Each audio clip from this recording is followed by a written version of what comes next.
حمدا كثيرا طيبا مباركا فيه كما يحب ربنا ويرضى.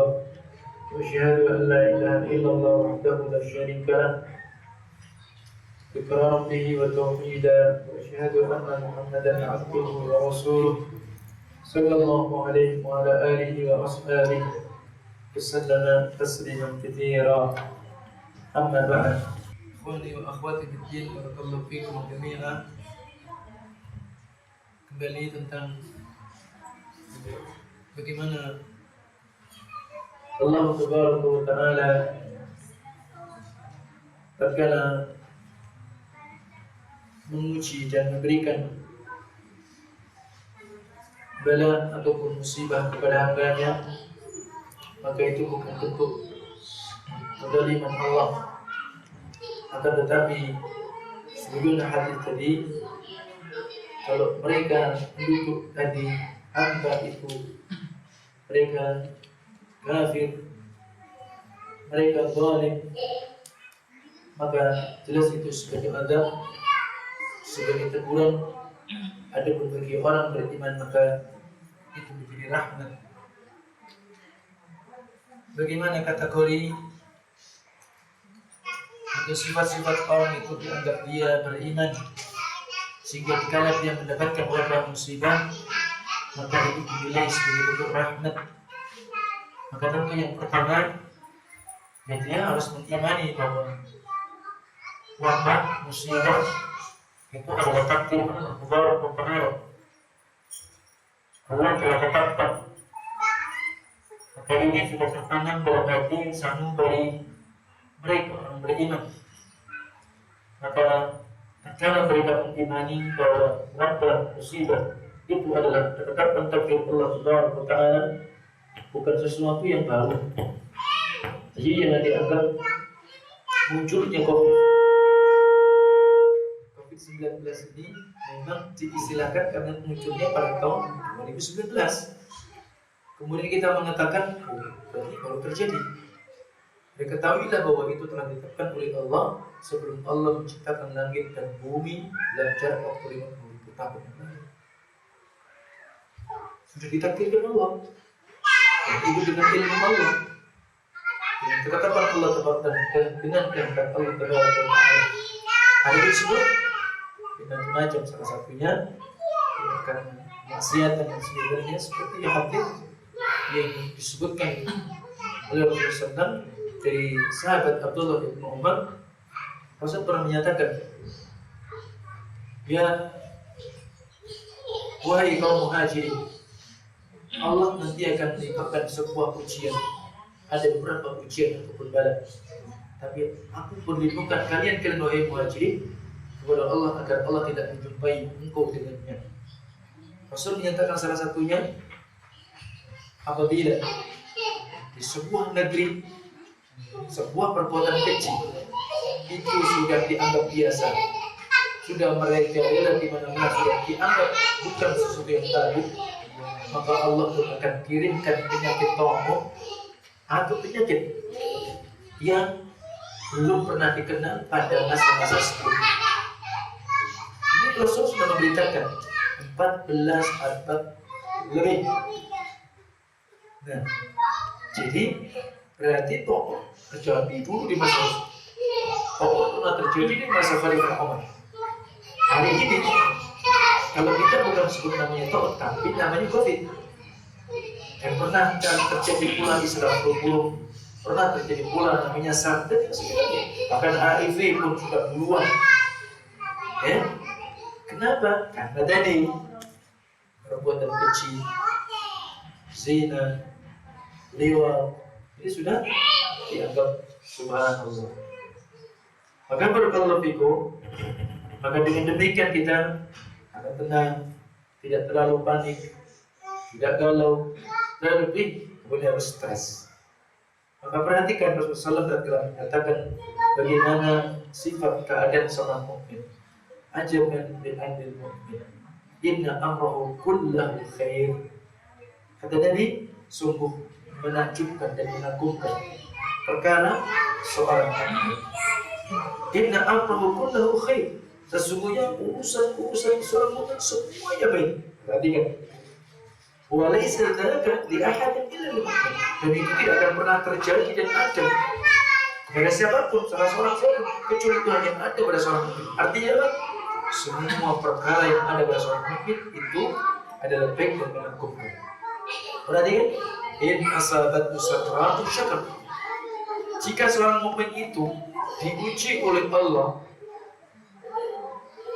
ujian itu berupa kelapangan, rezeki, limpah ruah, kesehatan dan semuanya, maka syakar, dia bersyukur.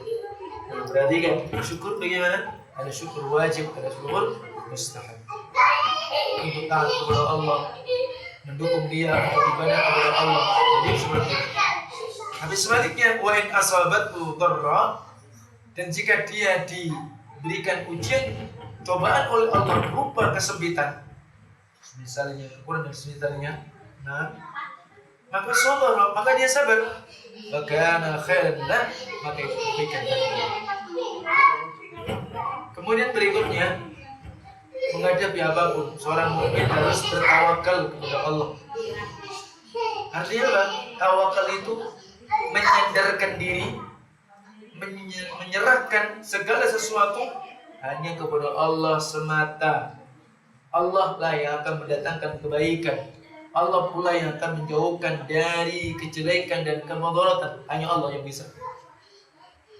Ya, sehingga Allah berfirman dalam Al-Quran surat At-Talaq dalam ayat yang ketiga, "Wa may yatawakkal 'ala Allah fa huwa hasbuh. Innallaha balighu amri. Qad ja'ala Allahu li kulli syai'in qadra." Barang siapa yang bertawakal, menyandarkan semuanya kepada Allah, bahwa hasbuh, Allah lah akan mencukupinya. Ya, Allah yang berikan kecukupan kepada dia. Kalau dia bersandarnya hanya kepada Allah. Innallaha balighu amri, sesungguhnya Allah lah yang akan menyampaikan, melaksanakan urusan-urusan yang dikehendakinya. Qad ja'alallahu li kulli syai'in qadra, sungguh Allah telah menjadikan segala sesuatu dengan takdir ketentuannya. Ingat, tawakal, menyandarkan kepada Allah bukan berarti tidak ada ikhtiar, memilih yang baik, tidak ada usaha. Sehingga saya sebutkan tadi riwayat Nabi mengatakan apa? Firra minal majzumi firaraka minal asad. Larilah kalian dari penyakit yang menular, disebutkan dusta, seperti kalau kalian lari menghindar dari binatang buas sebagaimana harimau. Maka justru sebuah kesalahan apabila seseorang hanya menggantungkan urusan kepada Allah tanpa ada usaha. Sebagaimana juga kesalahan bagi orang yang melakukan antisipasi, tapi sekedar dia serahkan untuk antisipasi tanpa dia sandarkan kepada Allah. Sama. Jadi pasrah pokoknya kalau orang Jawa bilang tanpa ada usaha ikhtiar, itu juga keliru. Ibaratnya pemahaman Jabariyah. Kita ini kan makhluk, ya kan? Kita ini mau sakit, tidak sakit, sudah ditakdirkan, mau ngapain? Kalau sakit ya sakit, tidak ya tidak. Tidak bisa seperti itu. Kita ini loh, memang kalau diciptakan Allah kita kaya ya kaya, miskin ya miskin. Saya nggak ada usaha, mungkin apa tidak? Tapi orang yang juga dia hanya menyandarkan pada semua sebab-sebab saja, itu kan juga salah. Kenapa dikatakannya? Semua kehendak Allah, apa yang kita inginkan, apa kehendak kita juga itu dengan kehendak Allah. Wa ma tasyaa'una illa ay yasha' Allah rabbul alamin. Tidaklah apa yang kalian inginkan, kehendaki, kecuali apa pula yang dikehendaki Allah Taala. Kita ingin apa? Mendapatkan taufik dari Allah. Artinya apa? Usaha ikhtiar kita sesuai dengan syariat sehingga kita mendapatkan apa? Taufik dari Allah Taala. Sama orang, dia pernah ada kisah-kisah dalam hadis, seseorang dia datang dan mengatakan, ya, Ya Rasulullah, apakah aku perlu mengikat untaku? Kemudian apakah aku hanya bertawakal kepada Allah atau melepas saja dengan tawakal kepada Allah? Nabi katakan apa? Ya ikat baru tawakal.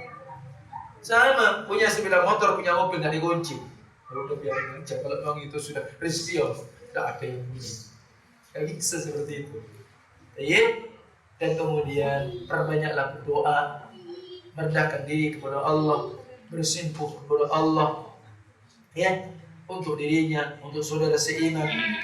Kenapa? Manfaatnya disebutkan dalam hadis, walakin ad-du'a yanfa'u mimma nazal. Doa itu bermanfaat untuk sesuatu yang telah terjadi. Apa yang terjadi hari ini itu dengan doa itu bermanfaat. Wa mimma lam yanzil, termasuk doa itu bermanfaat kepada sesuatu yang belum terjadi. Fa'alaikum bidu'a ibadallah, wajib kalian berdoa wahai hamba-hamba Allah. Bahkan Syekhul Islam Ibnu Qayyim menyebutkan apa? Doa adalah obat paling mujarab untuk bahkan musuhnya, musibah, bala, ya, bagi bencana. Itu doa. Dan bahkan sebab-sebab yang paling kuat kata Imam Ibnu Qayyim terhadap sesuatu yang dibenci oleh hamba.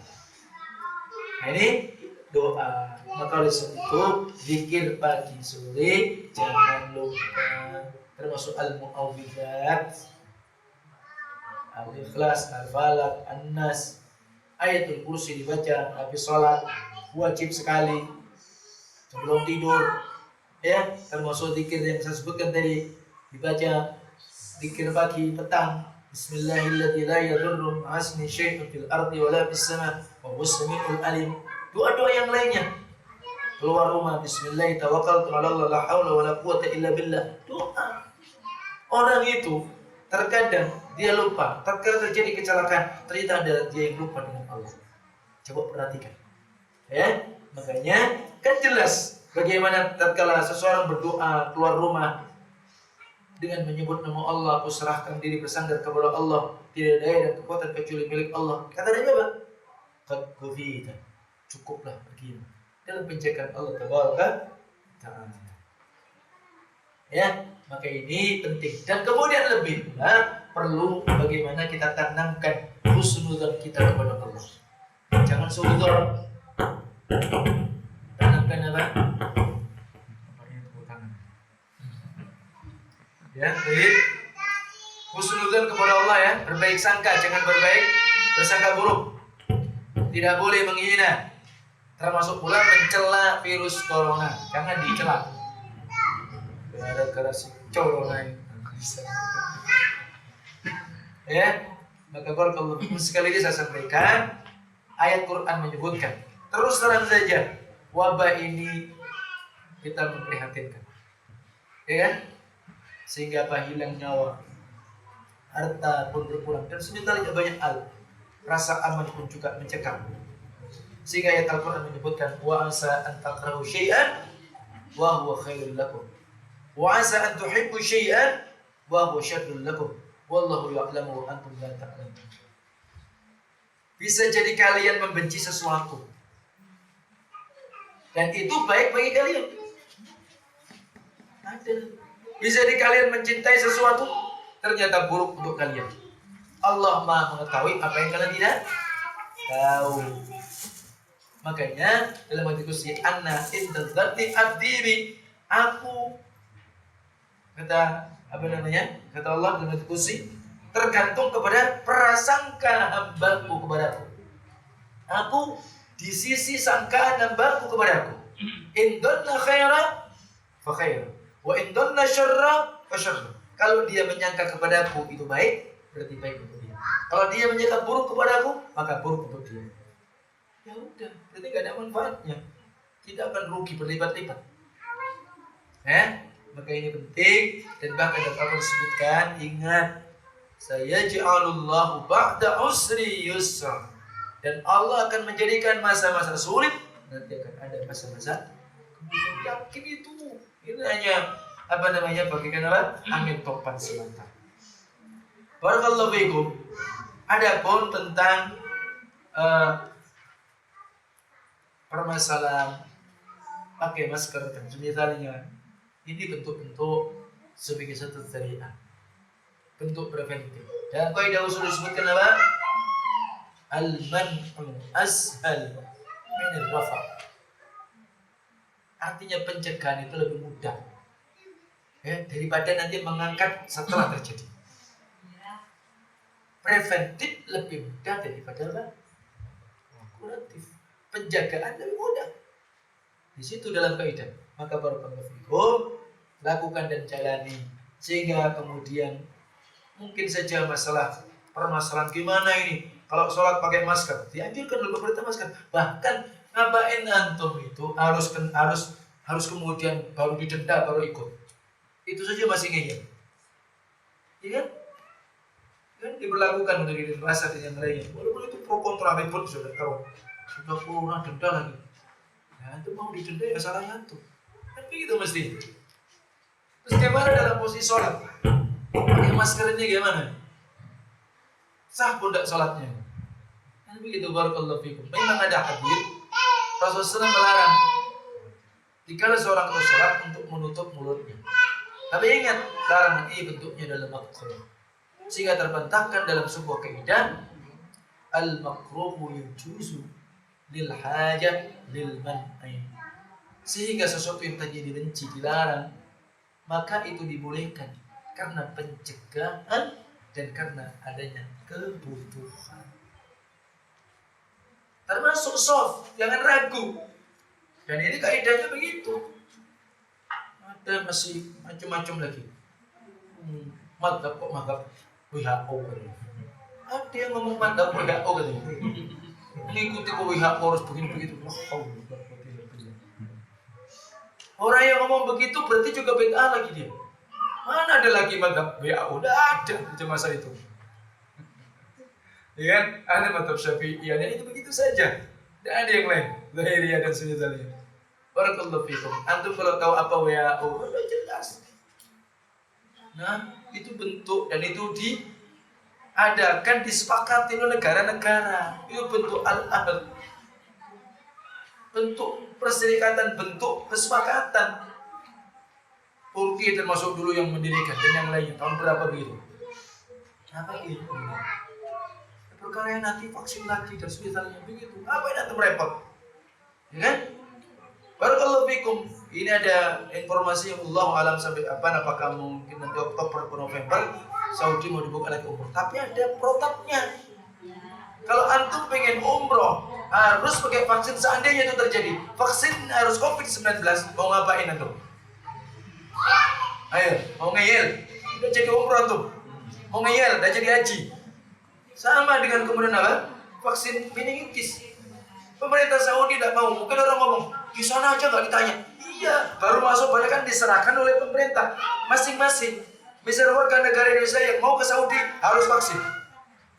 Ditanyanya ya nanti waktu antum baru masuk keluar mau ke bandara internasional. Iya benar, kan di situ ada. Ditanya, enggak, repot urusannya. Jadi begitu. Jadi kita nggak usah bahas yang kita bukan ranah kita. Saya sudah yang mana yang terbaik. Oh begini-begini. Nah, antum pikir yang belum terjadi. Habis waktu antum. Nah, jadi barakallahu fikum sekali lagi. Sok pun memang Rasul mengatakan juga.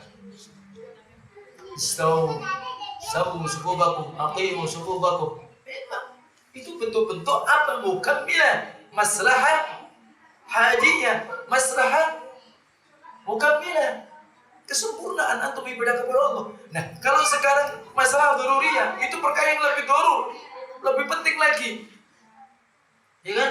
Jadi jangan ada orang tidak ngerti kaidah-kaidah usul bilang, apa ini sholat kok rapatnya? Gimana ini? Barakallahu fikum. Iya kalau nggak ada masalah. Tapi ini masalah seperti memang itu dibatasi, memang seperti itu kaidah syariatnya. Banyak. Nah, kalau kita bahas bukan karena kita madhab WHO, bukan. Ya, karena memang kaidahnya begitu dan inilah Islam semua dibahas. Tidak ada yang tidak. Sampai Nabi mengatakan dalam hadis Abu Dzar, ya kan? Tarakna Rasulullah sallallahu alaihi wasallam. Rasulullah wafat meninggalkan kita.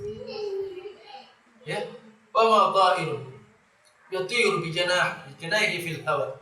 Tidaklah burung yang dia mengepakkan dua sayapnya di udara. Semua ilmunya diajarkan sama Rasul. Tidak ada yang tidak disampaikan Rasul. Semua. Kalau itu kebaikan, masukkan ke dalam surga. Kalau itu keburukan, akan masukkan ke neraka. Semua diajarkan Rasul. Lebih-lebih dengan masalah-masalah yang sifatnya masalah daruriyah, masalah jiwa, masalah keturunan, masalah harta, masalah kehormatan. Maka begitu din mukamilah antum menjalankan dunia, maka mukamilah itu bisa ditunaikan, tidak boleh melanggar sesuatu yang daruriyah. Dia jangan ngeyel. Dan kalau memang itu begitu sebab-sebabnya, Anda sudah dulu baca, cuma Anda ini bukan ahli, bukan dokter ya, Anda nggak berani ngomong banyak tentang corona. Anda sudah tahu, dan Anda suruh milih kalau Anda ke masjid. Kalau itu tentang uzur ini bagaimana? Kalau memang kondisi jelas-jelas seperti itu, dan sudah uzur itu masih berjalan. Imam Al-Mardawi itu adalah Al-Misab menyebutkan, beliau menyatakan apa? Wa yu'dharu li tarkil jum'ah wal jama'ah lil marid ila nisa'i. Wa yu'dharu aydan liman yakhafu li huduthil marad. Maka mendapatkan uzur, dan ini ijma. Orang yang memang dia itu sakit untuk meninggalkan salat jamaah dan salat Jumat. Demikian pula berikan uzur orang yang khawatir tertular penyakit. Dan ini seperti itu disebutkan. Dan itu tanpa ada khilaf. Kalau ada ngomong takut sama corona, loh, apa urusannya? Kita menjaga dan memang itu terjadi. Barakallahu fiikum. Jadi sekali lagi ini perlu saya sampaikan, dan tentu artinya apa? Kita kembalikan kepada Allah Subhanahu wa taala, dan kaidah-kaidah dalam kita melakukannya untuk satu syariat maka disyariatkanlah agama ini, wallahu a'lam. Dan ini semoga untuk memberikan pencerahan dan khazanah ilmu untuk kita semua, pegangan kita. Dan karena itulah yang penting untuk kita semua melangkah, kita bersikap, maka harus dengan landasan ilmu dan bimbingan para ulama. Wallahu a'lam. Barangkali ada pertanyaan, silakan. Ada pembahasan kita tentang kitab Aqidah Ahlussunnah, insyaallah mudah-mudahan ada waktu berikutnya insyaallah. Kalau ada pertanyaan, dipersilakan. Kalau ada, tutup. Betul. Mana lebih utama sholat jamaah di rumah dengan sholat masjid dengan menerapkan protokol kesehatan? Baik, barakallahu fiikum. Sekarang pertanyaannya, di daerah antum kalau betul-betul bahwa itu daerah anggaplah betul mengkhawatirkan dan tidak anggap betul, ada yang dianggap zona oranye, zona merah, itu yang menentukan jelas medis karena kejadian-kejadian yang ada. Kalau benar-benar itu seperti itu kondisinya, penyebaran luar biasa, ya jelas antum mengambil uzur itu yang jelas selamat. Dan dalil ayatnya jelas, wala tulqu bi aydikum ila tahlukah wala taqtulu anfusakum la darar wala dirar. Jangan kalian binasakan diri kalian, jangan bunuh diri kalian, jangan membahayakan diri untuk membahayakan orang lain. Itu kayak, dan itu Al-Quran dan Rasul sallallahu alaihi wasallam. Tapi kalau artinya daerah itu dianggap aman, lebih aman, ya, penularannya sangat kecil, barakallahu fikum, tetap tadi kaidahnya tetap. Orang yang khawatir dia mengambil uzur, ya jangan disalahkan. Tak boleh kita nyinyir. Bosan tuh. Karena dia berhujjah dengan tetap tadi. Nah, ada pun yang dia ambil uswah dia, alhamdulillah sehat. Tidak ada masalah. Justru tatkala dia sakit, kondisi tidak sehat, bahaya buat dia. Memotorkan berarti dosa, bukan dapat lagi keutamaan. Jadi ya, jadi intinya kita kembali bagaimana kondisi kita dan bagaimana keumuman daerah itu. Dengan berita yang memang tadi sudah jelas demikian berita. Gitu ya. Jadi kita jangan paksakan diri dan kita jangan malu sama manusia. Udah enak ya, jenggotku panjang tidak jamaah. Ada apa urusannya jenggot panjang sama tidak jamaah? Kalau kondisinya seperti ini, tidak ada urusannya antum kepada Allah Subhanahu wa taala. Jadi bukan enak ibadah itu. Ya, Nah, jadi semua dengan kaidah syariah. Ana terus terang saja, kemarin memang saya Jumat masih jalan tadi pun pakai protap jarak dan sebagainya, dan memang udah tentara, polisi selengkap di situ. Pokoknya tetap dengan protap ini, tetap jalan karena ini tugas. Memang beberapa waktu yang dosanya baru 4 kali untuk Jumat. Ada untuk berjamaah. Kemarin karena memang masih milih ya di tempat yang jarak itu, terus kondisi yang sekarang ini anak ambil betul, dan qadarullah memang saya sendiri kondisi kurang bagus, mungkin cuaca dan semisalnya, ya anak khawatir, nggak berani. Karena biasanya lebih banyak subuhnya, terutama di Masjid Baitul Ma'mur. Anak yang paling sering di situ. Dan baru kalau coba perhatikan, untuk di Denpasar secara umum itu pun dibatasi. Jadi kalau yang tadinya misalkan masjid itu bisa 200 karena sudah pakai protokol, nggak bisa di 100 saja. Terus gimana? Apa antum katakan bosan antum berjumatan? Ya dapat tempat. Gimana ya? Dan memang begitu protokolnya. Kalau tidak tutup masjid nanti repot urusannya. Masalah lebih besar lagi. Nah, jadi artinya kita bertimbang bagaimana secara syar'inya kita. Kita sehat, alhamdulillah. Bismillah, aku memang yakin aku sehat dan kondisinya memang tidak masalah. Gitu ya.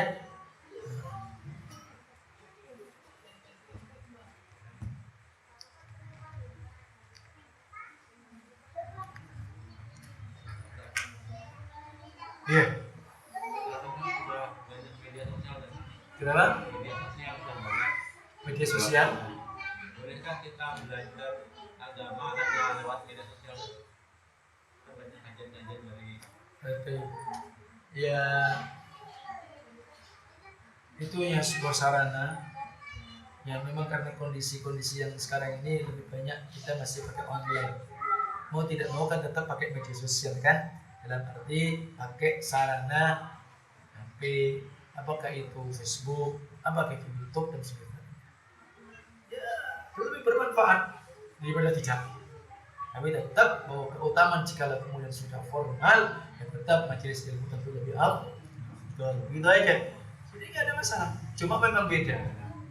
Orang-orang masing-masing itu beda. Ada kadang-kadang dia lewat online katanya ngantuk. Karena kan dia beda kan? Jadi seperti itu. Ada yang sudah sama dengan gaya radio ya terserah kita kalau bisa ngelarang. Ya, karena masing-masing orang beda. Ada intinya dalam kondisi yang seperti ini. Apa? Ya tentu pilihlah yang sudah jelas. Bagaimana melihatnya, bagaimana kitanya kan begitu, tidak sembarang. Itu intinya seperti itu. Dan barakallahu fikum tentang kondisi corona ini, subhanallah, saya memang tidak hanya percaya dengan informasi yang ada, tapi saya ingin langsung bertanya, terutama untuk teman-teman kita ya, kalau kita yang di daerah Karangasem. Karangasem itu zona hitam, ya. Dan teman kita, adiknya Qadarullah Masyafa'al meninggal, dan suaminya polisi, alhamdulillah sudah lewat. Tidak tahu berapa lama itu isolasi di rumah sakit Denpasar waktu itu. Tapi istrinya tidak tertolong, takdirullah dia akhirnya wafat. Kemudian di tempat sebagaimana kita tahu Cicang Islam itu sampai sekian puluh orang itu tadi gejalanya apa? Kayak flu, tapi nggak bisa cium apa saja bedakan ini dari itu. Kemudian lidahnya nggak bisa ngerasain apa-apa. Sama di Kampung Lebah juga sempat terjadi begitu. Maka itu dari awal dia tidak menerapkan protokol. Makanya jangan bergampangan, tetaplah ngapain disusahkan. Kalau seandainya orang tidak mau, udahlah ngapus juga, nggak usah. Biarlah apa jadi bilang, walaupun orang nyinyir, apalah disebut nanti. Ya sudah, kita pakai begitu. Jangan sampai kita ini teranggap bermaksiat dengan apa yang dianjurkan oleh pemerintah karena juga untuk kebaikan. Kalau masih juga kalau kita tidak peduli dari itu, gitu ya. Jadi kalau fikum ya, Anda sendiri juga prihatin untuk di Jawa juga secara umum begitu. Walaupun Jawa Tengah hanya si Semarang dan sebagainya. Kenapa? Ya, anak saya yang di Banyumas, alhamdulillah itu memang dia katakan sudah seperti normal. Waduh, tapi ya jangan begitu, harus tetap waspada. Artinya apa? Di sana sudah masuk pondok itu. Kita juga nggak tahu masalahnya. Kalau kita ceroboh, Allah, artinya kita tetap waspada dan hati-hati. Gitu ya. Allah. Cukup? Sudah 9. Kita akhiri, semoga bermanfaat, semoga Allah Taala kita memohon dengan nama-nama dan sifat-sifatnya, ya Hayy ya Qayyum, birahmatika nastaghitsu. Ya Allah yang Maha Hidup dan Maha memelihara semua urusannya, urusan hamba-hambanya. Allahumma inna nas'aluka al-afiyah min kulli bala. Ya Allah, kumohon keselamatan darimu dari semua ujian. Wa syifaan min kulli da'. Aku ya Allah mohon kepadamu obat dari semua penyakit. Wa an tahfazuna min kulli waba. Ya Allah, aku juga mohon kepadamu akan Kau menjaga kami, bapak-bapak kami, keluarga kami dan keturunan kami dari wabah ini. La ilaha illa anta subhanak inna kunna minadh dhalimin. Wa sallallahu ala nabiyyina Muhammad wa akhiru da'wana alhamdulillahi rabbil alamin. Assalamualaikum warahmatullahi wabarakatuh.